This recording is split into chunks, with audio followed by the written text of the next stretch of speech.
Hi అండి. ఈరోజు నేను రొయ్యల ఫ్రై చేస్తున్నాను. ప్రాసెస్ చెప్పాను కదా, అదంతా ఉడకబెట్టేసి అది క్లీన్ చేసి ఇది చేసినాను. దీన్ని ఏం చేయాలంటే కొంచెం ఇది 1 kg అండి, 1 kg రొయ్యలు. ఇది ఫస్ట్ కొంచెం అంత ఆయిల్, కొంచెము కొంచెం అంటే వేసేంత కొంచెం అంటే ఇంకా ఓకే, మనం ఎంత వేసుకుంటాం అనే దాన్ని బట్టి వేసేద్దామండి, కలిపేసుకుందాము.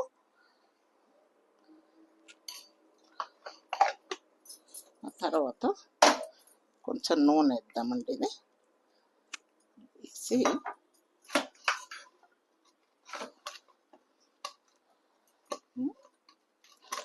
కొంచెం అల్లము, అంటే సరిపోయింది. మనం ఇప్పుడు ఫ్రైకి ఎంత వేసుకుంటాం అనే ఐడియాతోని ఇది చేసేస్తే సరిపోతుందండి. ఇది కొంచెం నిమ్మకాయ పిండుదామండి, ఎందుకంటే రొయ్యలకు మంచిగా పట్టేసేటట్టుగా ఉండేటట్టు కొంచెం ఇది చేద్దాం. ఇది కలిపి ఒక 5-10 నిమిషాలు మనం ఉల్లిగడ్డ అవంతా కాల్చుకొని వేపుకొని ఇది చేసేంత వరకు కొంచెం పట్టుకుంటుందండి వీటికి. ఇలా చేసి పెట్టేసుకొని స్టవ్ అంటించేద్దాం. మనము స్టవ్ అంటించేసి ఉల్లిగడ్డ అండి ఇది, అండ్ మసాలా, ధనియాల పొడి, మసాలా పొడి, అల్లము అండ్ పసుపు, కారము. ఇది కొంచెము డ్రై ఫ్రూట్స్ పౌడర్ అండి. లాస్ట్కు కొత్తిమీర వేసేటప్పుడు వేస్తే బాగుంటుంది, టేస్ట్ అనేది చాలా బాగుంటుంది అన్నట్టు, అందుకు అది. స్టవ్ అంటించానండి. ఫ్రైకి, కర్రీ కంటే కొంచెం ఇది అన్నట్టుది, కానీ కొంచెం ఫ్రైకి ఆయిల్ ఎక్కువనే పడుతుందండి.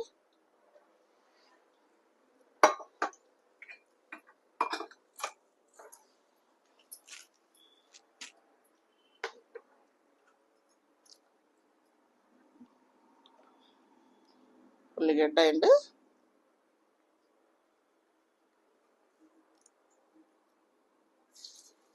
ఉల్లిగడ్డ 2 పచ్చిమిర్చి వేసినానండి. ఇది వారం రోజులైనా ఉంటుందండి ఫ్రై. వారం రోజులైనా మనం ఇది చేసేసుకొని ఫ్రిడ్జ్లో పెట్టుకున్నామంటే వారం రోజులైనా ఉంటుంది.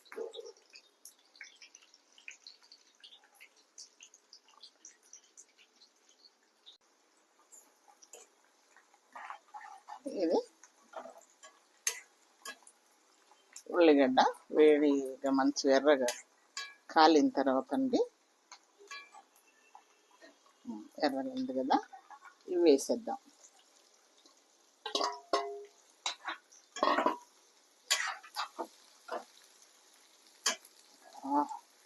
ఎందుకంటే ఎక్కువ నిల్వ ఉండడానికి అన్నట్టుగా కొంచెం ఆయిల్ ఎక్కువ తీసుకున్నాను నేను, అదన్నట్టు. వారం రోజుల వరకు ఉంటుంది, వారం ఉంటుంది, ఇంకా ఎక్కువ కూడా ఉంటుందండి.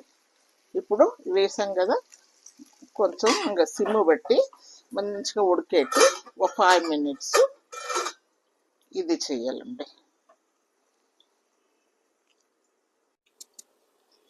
ఇప్పుడు తీసి చూద్దామండి మూత. చూడండి ఎంత బాగా ఎగుతుందో, నూనెలో మంచిగా ఉడుకుతుందండి అది. అలాగే ఎర్రగా అయ్యేదాకా కొంచెం కలుపుతూ కింద మీదకి అన్ని కరెక్ట్గా ఆయిల్లో డీప్ అయ్యేటట్టు కలుపుతూ ఉండాలి, కింద అంటకుండా. మళ్ళీ కొంచెం ఎర్రగా అయ్యేంత వరకు నూనెలో ఉడికితే ఇది మంచిగా ఇది అవుతుందండి. చెప్తున్నాం కదా 1 week వరకు ఇది. ఇప్పుడు కొంచెం ఉప్పు వేద్దాము, సాల్ట్ వేసేసుకొని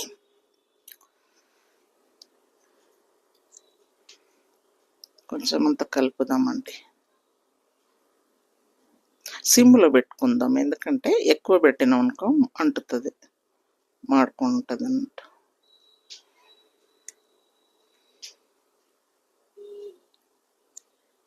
చూడండి ఇప్పుడేమో కాస్తంత ధనియాల పౌడర్ వేసుకుందాము. ధనియాల పొడి వేసేసుకొని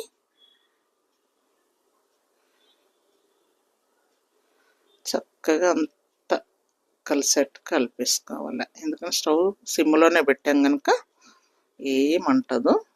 చూడండి ఎంత బాగా ఉడుకుతుందో ప్రతి పీస్కి చక్కగా. ఇప్పుడు కొంచెం అంత గరం మసాలా వేసుకుందాం.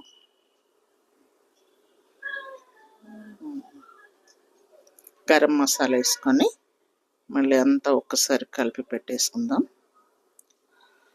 అలా కొంచెం ఆయిల్ ఎక్కువ అనిపిస్తున్నట్టుంది కానీ ఏం కాదులేండి అది. ఇప్పుడు నేను డ్రై ఫ్రూట్స్ కొంచెం పౌడర్ చేసిన కదా, అది వేసినాను. ఎందుకంటే ఫ్రైలో కొంచెం గ్రేవ్ టైప్లో వస్తుంది, ఇది వస్తుంది. అది డ్రై ఫ్రూట్ ఇదిన్నో తర్వాత కొత్తిమీర ఇంకా అంతా వేసేసినాము. అంతా కలిపి పెట్టేసుకొని అదంతా ఒక 2 minutes అంతా దానికి పట్టేసేట్టుగా, ఒక 2 minutes అంతే, ఎక్కువ ఇది ఉండదు. ఒక 2 minutes అంతా కలిపేసుకొని చక్కగా అంతటా కలిసేట్టుగా మసాలా వేసాం కదా, గరం మసాలా, ఇది డ్రై ఫ్రూట్స్ది అవన్నీ వేసాం కదా, అంతా కలిపేసుకొని చూడండి కలరింగ్ ఎంత చక్కగా ఉందో. టేస్ట్ కూడా సూపర్ ఉంటుందండి. కొంచెం అంత వేసుకొని మనం ఎంతో అన్నం తినొచ్చు, కడుపు నిండుగా తినొచ్చు. ఒక 2 పీసులు పెట్టుకొని చక్కగా తినొచ్చండి. నేను చెప్పడమే కాదు, మీరు చేసి తిని చూడండి, అప్పుడు తెలుస్తుంది కదా. చూడండి కలర్ ఎంత బాగుందో. కొంచెం ఘాటుగానే ఉంటుంది, ఎందుకంటే చేపలు కదండి, స్వీట్గా ఉండడానికి లేదు. కూరగాయల టైప్లో ఇది కొంచెం ఘాటుగానే ఉండాలి, అందుకే మసాలా అది అన్నీ ఇది చేసాం. ఇంకా అయిపోయింది, కొంచెం చేసేసి ఒక 2 minutes పెట్టి ఇప్పుడు చూడండి కరెక్ట్గా ఇది అయిపోయింది. అంత కొంచెం దమ్ము పట్టేసి నీట్గా అయిపోయింది. చూడండి చాలా బాగుంది చూడటానికి. ఇప్పుడు స్టవ్ ఆపేద్దామండి, అయిపోయింది కనుక.